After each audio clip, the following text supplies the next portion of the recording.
नमस्कार दोस्तों, आप सबका एक बार फिर स्वागत करते हैं। दोस्तों, आज की वीडियो में मैं लेके आया हूँ आर्थिक समीक्षा राजस्थान की 2023-24।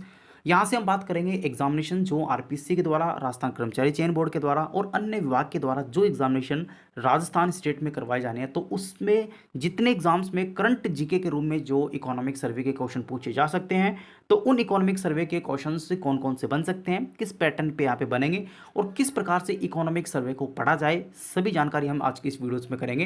दोस्तों, वीडियो को कंप्लीट देख लीजिएगा ताकि आपको किसी भी प्रकार के फैक्चुअल डेटास या फिर आप कहें कि इकोनॉमिक सर्वे आपको कहीं और से पढ़ने की आवश्यकता ना पड़े, क्योंकि मैं आपको यहाँ पे आर्थिक समीक्षा में काफ़ी शॉर्ट एंड स्वीट में जो डेटास हैं वो आपको याद करवाने वाला हूँ, जो एग्जाम ओरिएंटेशन है। क्योंकि हम यहाँ पे डिटेल से यहाँ पे इस वीडियोस में नहीं पढ़ेंगे, क्योंकि अगर हम बात करें कि हमारे एग्जाम ओरिएंटेशन को लेके, तो यहाँ पे हमारे पास में फैक्चुअल करंट जीके के आधार पे इसमें क्वेश्चन पूछे जाते हैं। तो चलिए शुरू करते हैं। आप स्क्रीन पे देख पा रहे हैं राजस्थान का आर्थिक समीक्षा 2023-24। इसमें हम बात करें, सबसे पहले राजस्थान का आर्थिक समीक्षा जो है वो यहाँ पे राजस्थान के आर्थिक एक सांख्यिकी निदेशालय सांख्यिकी विभाग राजस्थान जयपुर के द्वारा पब्लिश किया जाता है। उसके बाद में हम बात करें तो इसके अंदर हमारे पास में कुछ सिंबल्स हैं जो हम यहाँ पे यूज़ करेंगे। अगर आप लोग यहाँ पे स्टार सिंबल्स का यूज़ करेंगे तो इसका मतलब होता है कृषि वर्ष से संबंधित। अगर आप यहाँ पे प्लस का साइन यूज़ करेंगे तो इसका मतलब होता है अंतिम डेटा। उसके बाद में अगर आप बात करें इस सिंबल्स की, तो यहाँ पे अग्रिम, इस सिंबल्स के जो भी डेटास होंगे वो अग्रिम रूप से होंगे। और उसके बाद में अगर एट द रेट साइंस का साइन अब आप यूज़ करेंगे तो इसका मतलब यहाँ पे इकोनॉमी सर्वे में प्रावधानिक डेटास होते हैं। अगर आप इकोनॉमी सर्वे में यहाँ पे हैज़ की हम बात करें तो यहाँ पे हैज़ से यहाँ पे वर्ष 2019 से 20 से 2022-23 से 30 सितंबर के अनुसार एवं वर्ष 2023-24 में 31 मार्च के अनुसार यहाँ पे डेटास को लिए जाएंगे। तो ये हमारे पास में कुछ इकोनॉमिक सर्वे में काम आने वाले सिंबल्स है जो कि आपको यहाँ पे बाद में आवश्यकता पड़ेगी, तो उनको आप यहाँ पे देख सकते हैं। चलिए हम बात करते हैं एग्जाम पॉइंट ऑफ व्यू से यहाँ पे किस प्रकार के क्वेश्चन पूछे जाते हैं, किस प्रकार से आरपीएससी और आरएसएमबी जो स्टेटमेंट बेस्ड और डायरेक्ट फैक्चुअल क्वेश्चन बना सकता है। सबसे पहले आप स्क्रीन पे देख पा रहे हैं, ये हमारे पास में आर्थिक समीक्षा के कुछ मुख्य सूचक हैं जिनमें हम बात करने वाले हैं। अगर मैं तुम्हारे सामने थोड़ा सा अगर इसको जूम कर दूं, आप स्क्रीन पे देख पा रहे हैं, आई होप आपको क्लियरली दिख रहा होगा। तो सबसे पहले डेटा हमारे पास में निकल के आते हैं सकल राज्य घरेलू उत्पाद, जिसे हम यहाँ पे राजस्थान का जो जीएसडीपी के नाम से भी जानते हैं। बेसिकली दोस्तों, हम बात कर रहे हैं आर्थिक समीक्षा 2023-24 के सबसे पहले पॉइंट्स को लेके, तो जो कि यहाँ पे सकल राज्य घरेलू उत्पाद है। इसके हमारे पास में नापने के दो तरीके हैं। मैं यहाँ पे लिख रहा हूँ जीएसडीपी के नापने के दो तरीके हैं। सबसे पहले आप स्थिर मूल्य को नाप सकते हैं। स्थिर मूल्य बेसिकली हम यहाँ पे 2011 और 12 वर्ष के आधार पे नापते हैं। उसके बाद में प्रचलित मूल्य की हम बात करें, प्रचलित मूल्य हमारे पास में दूसरा प्रकार का मूल्य जो है मापने का जो है स्रोत है। तो यहाँ पे आप देख सकते हो सकल राज्य घरेलू उत्पाद को हम दो प्रकार से मापेंगे, एक तो स्थिर मूल्यों के आधार पे, एक हम मापेंगे प्रचलित मूल्यों के आधार पे। बेसिकली यहाँ पे राजस्थान के इकोनॉमिक सर्वे या फिर किसी भी प्रकार के इकोनॉमिक सर्वे में आप देखेंगे तो आपके पास में स्थिर मूल्यों का जो संबंध है वो प्रचलित मूल्यों से कम होता है, यानी कि स्थिर मूल्य कम होते हैं प्रचलित मूल्यों की तुलना में। तो आप देख सकते हो प्रचलित मूल्य काफ़ी ज़्यादा होते हैं, यानी काफ़ी बड़े होते हैं स्थिर मूल्य की तुलना में। अब हम बात करते हैं हमारे इस टॉपिक को लेकर आगे बढ़ते हुए सकल राज्य घरेलू उत्पाद के स्थिर मूल्यों में जो हमारे पास में डेटास यूज़ करने हैं। सबसे पहले आप यहाँ पे देख पा रहे हैं स्थिर मूल्य में हमारे पास में 2011-12 वर्ष को यहाँ पे लिया गया है। इसके जो भी डेटाज होंगे करोड़ में आपको याद करने हैं। सबसे पहले मैं आपको सामने लेके चलता हूँ। यहाँ पे देखें तो इस स्क्रीन पे यहाँ से देखें, थोड़ा मैं यहाँ पे जूम कर दिया है, आई होप आपको दिख रहा होगा। यहाँ से देखें, सॉरी, यहाँ से देखें, देखिए हमारे पास में स्थिर मूल्यों की 2011-12 की गणना करोड़ में हम करेंगे, तो इसको अपन को याद नहीं करना क्योंकि 2019 और 20 की है। 20-21 के डेटास भी अपन को याद नहीं करने, 21-22 के डेटास भी हमारे काम के नहीं है। लेकिन 2023 और 24 और 23 और 24 और 22 और 23 डेटा से जो है तुलना के आधार पर काफ़ी इंपॉर्टेंट है। लेकिन करंट डेटास की हम बात करें तो हम यहाँ पे बात करेंगे 2023-24 डेटास को लेके। सबसे पहले स्थिर मूल्यों की हम बात करें सकल राज्य घरेलू उत्पाद में, जो कि यहाँ पे आप देख पा रहे हैं कि हमारे पास में 8,45,115 हमारे पास में जो है वो यहाँ पे स्थिर मूल्य यहाँ पे रहे हैं, जो कि 8,45,115। लेकिन अगर पहले की तुलना करें, आप इसकी भी देखें तो यहाँ पे पहले यहाँ पे 7,82,287 थे।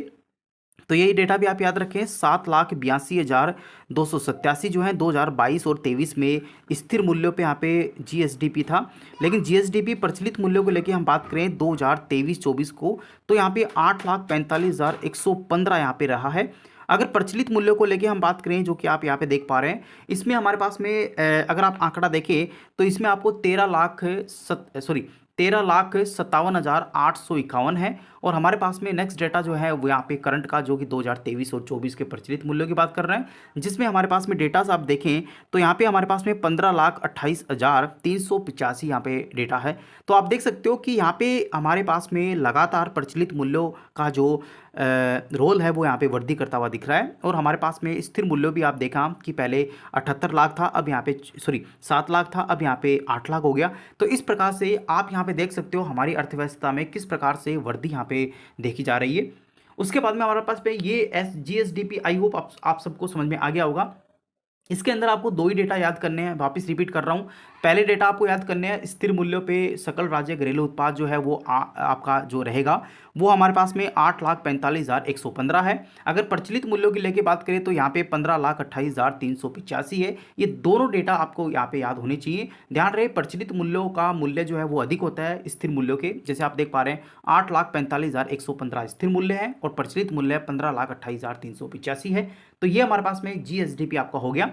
अब मैं आपको लेके चलता हूं जीएसडीपी वृद्धि को लेके, जो कि आप स्क्रीन पे देख पा रहे हैं। ये भी हमारे पास में स्थिर और प्रचलित मूल्यों के ऊपर यहाँ पे कैलकुलेट यानी मापा जाता है। सबसे पहले सकल राज्य घरेलू उत्पाद की वृद्धि को हम बात करें, जिसमें स्थिर मूल्यों पे 8.03% की वृद्धि हुई है।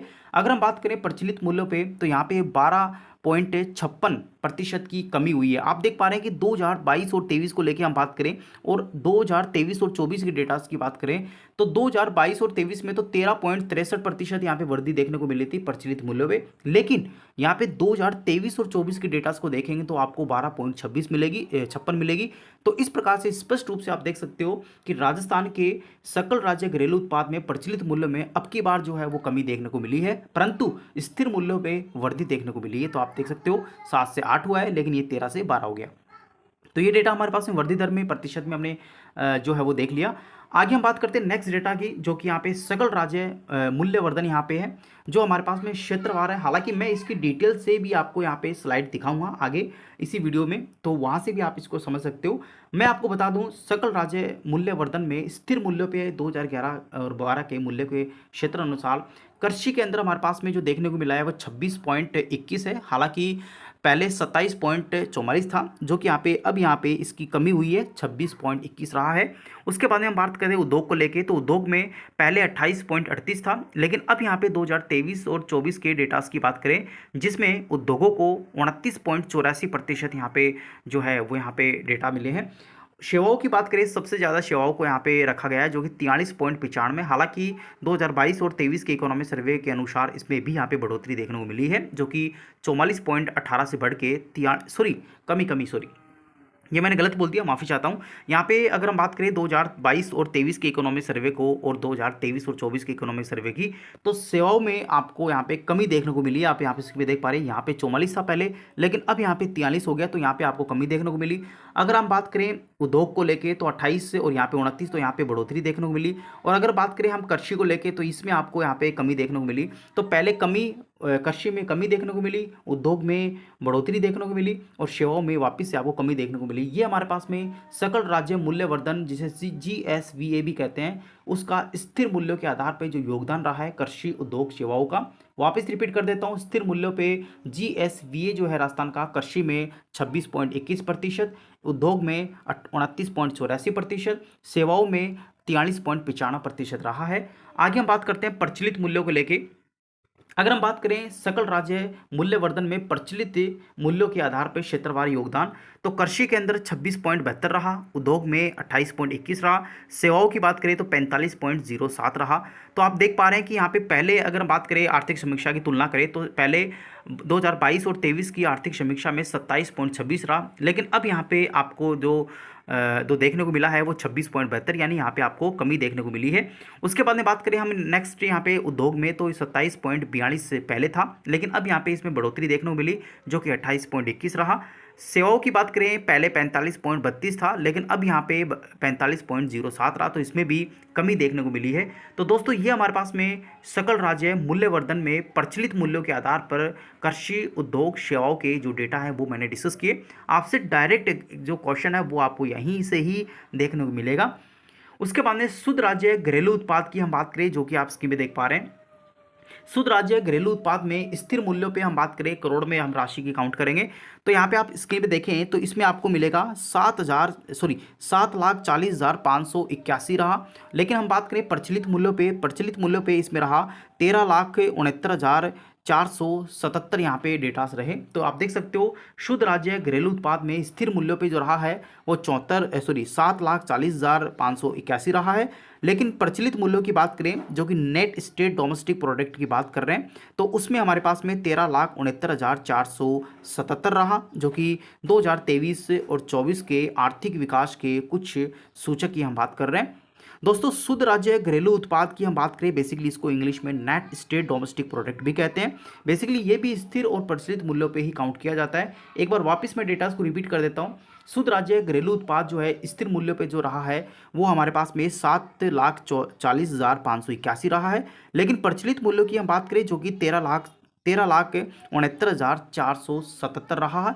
अगर हम वर्दी को लेके हम बात करें तो बेसिकली इसमें जो वर्दी आपको देखने को मिली है, तो इसमें 2022 और 23 के डेटास को लेके और 2023 और 24 के डेटास को लेके हम बात करें, तो इसमें हमारे पास में शुद्ध राज्य घरेलू उत्पाद में हमें कमी देखने को मिलेगी, क्योंकि वहाँ पे हम वर्दी देखने को मिलेगी 12.70% जो है वो वर्दी रही है। तो आप यहाँ पे देख सकते हो 12.70% की वर्दी शुद्ध राज्य घरेलू उत्पाद में पिछली साल की तुलना में रही है।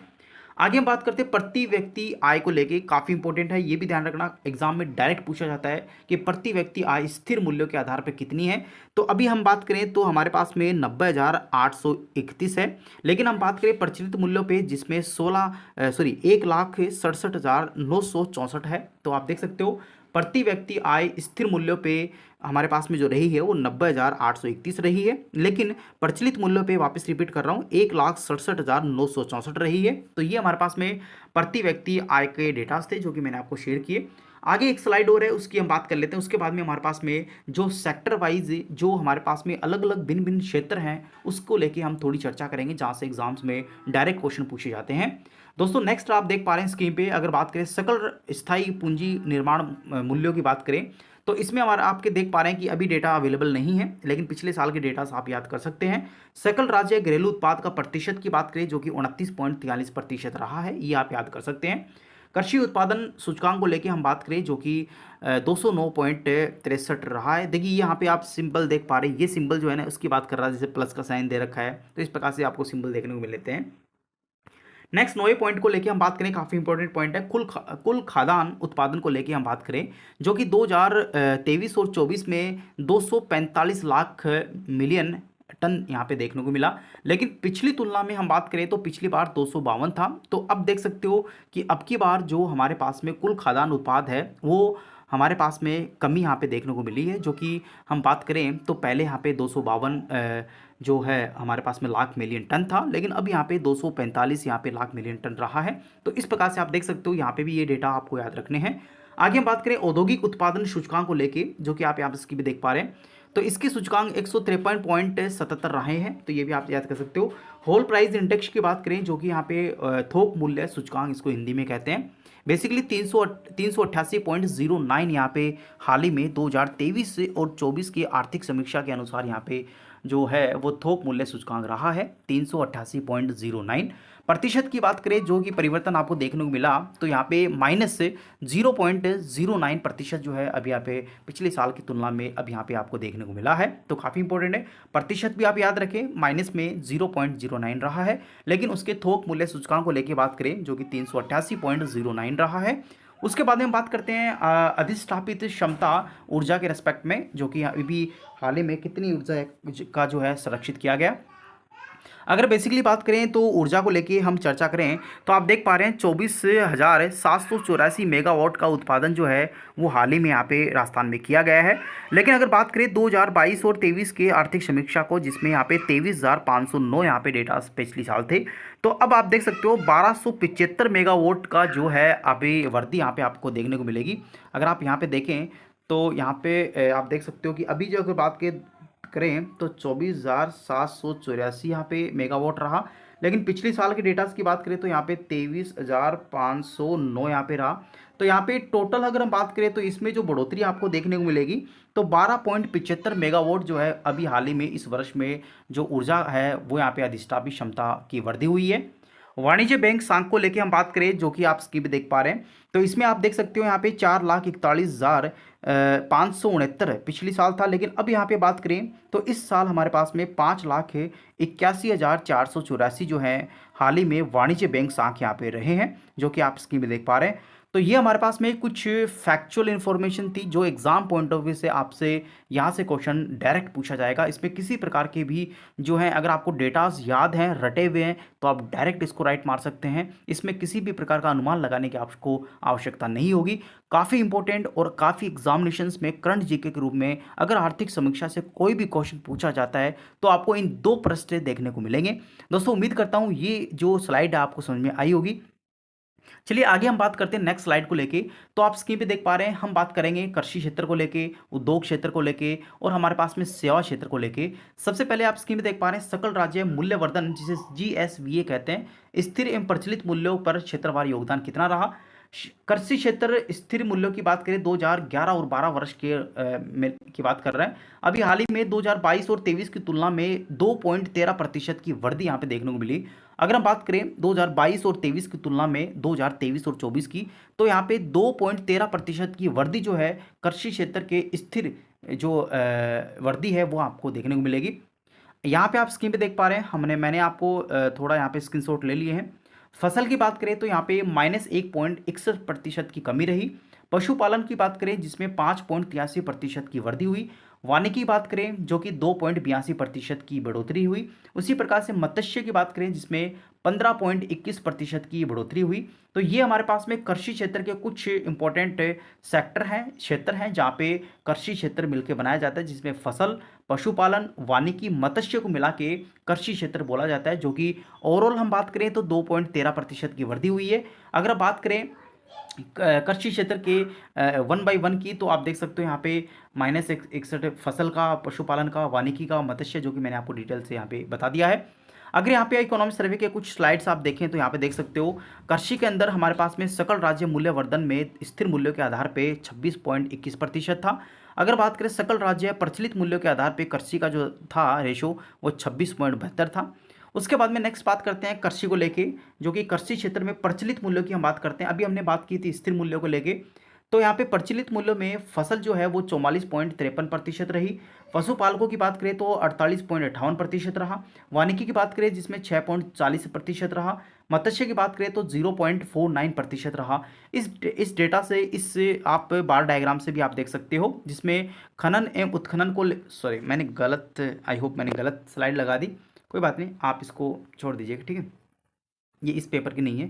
आगे हम बात करते हैं नेक्स्ट, आप देख पा रहे हैं सकल राज्य मूल्यवर्धन जीएसवीए स्थिर एवं प्रचलित मूल्य क्षेत्रवार योगदान। वापस बात करते हैं, अब बात कर रहे हैं उद्योग क्षेत्र को लेके। देखिए अभी हमने बात कर ली है कृषि क्षेत्र को लेके, कृषि क्षेत्र में हमने बात कर ली है स्थिर मूल्यों को लेके, और कृषि क्षेत्र में हमने बात कर ली है प्रचलित मूल्यों को लेके। ये रहा प्रचलित मूल्य, ये आपका नहीं है, ठीक है।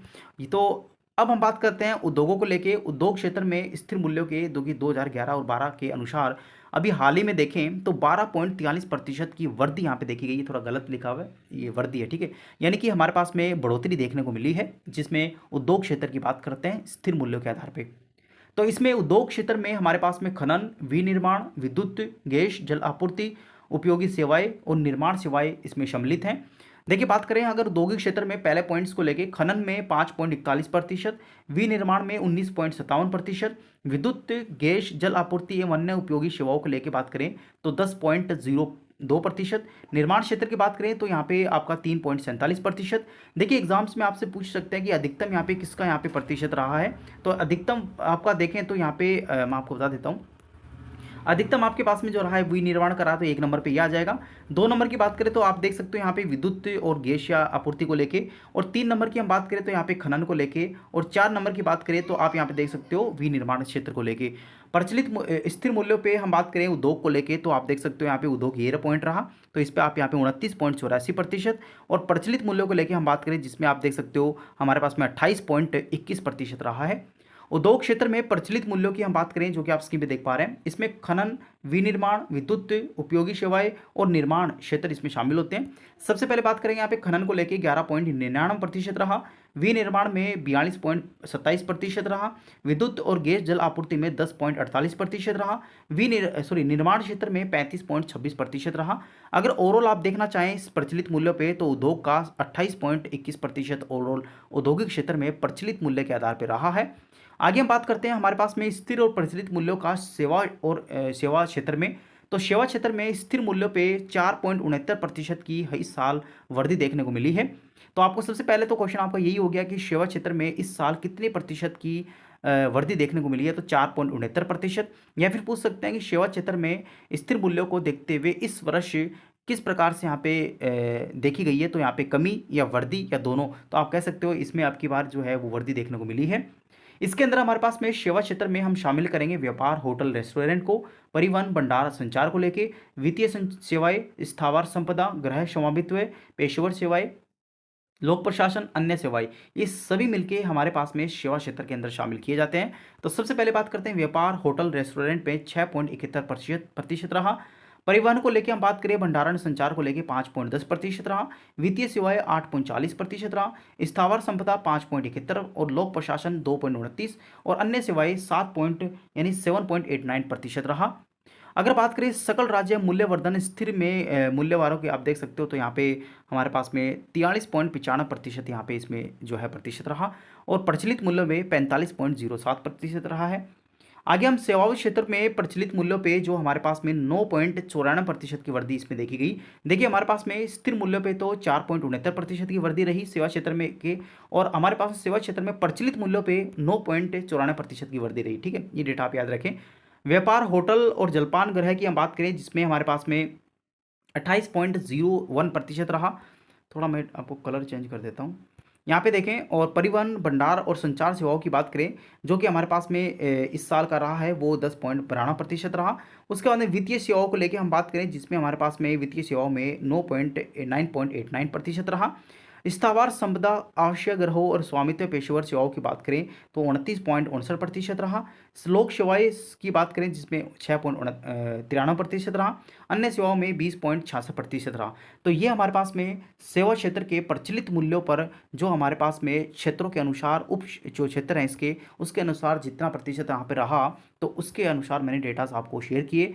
दोस्तों यहाँ से आपके पास में अगर क्वेश्चन बनेगा तो इन स्लाइड्स से बाहर नहीं जाएगा, क्योंकि हमारे पास में जितने भी फैक्चुअल इन्फॉर्मेशन थी मैंने इस स्लाइड्स में कवर कर दी हैं। फिर भी अगर आपके पास में अगर आपको समय मिलता है तो आप डिटेल में इकोनॉमी सर्वे पढ़ सकते हो, लेकिन उम्मीद करता हूँ यहाँ से आपका बाहर क्वेश्चन नहीं जाएगा, चाहे राजस्थान कर्मचारी चयन बोर्ड का कोई भी एग्जाम हो, या फिर आप कह सकते हो आगामी आरपीसी की जितने एग्जामिनेशन हैं, जैसे लाइब्रेरी सेकंड ग्रेड है, सेकंड ग्रेड टीचर भर्ती है, फर्स्ट ग्रेड भर्ती है, इसी प्रकार से आरएस मेंस परीक्षा है। तो इस प्रकार से यहाँ से आपको डेटास जो है वो काफ़ी कंठस्थ आपको करने हैं। उम्मीद करता हूँ वीडियो आपको अच्छा लगा होगा। चैनल को सब्सक्राइब और बेल आइकन को दबाना ना भूलें। Thank you.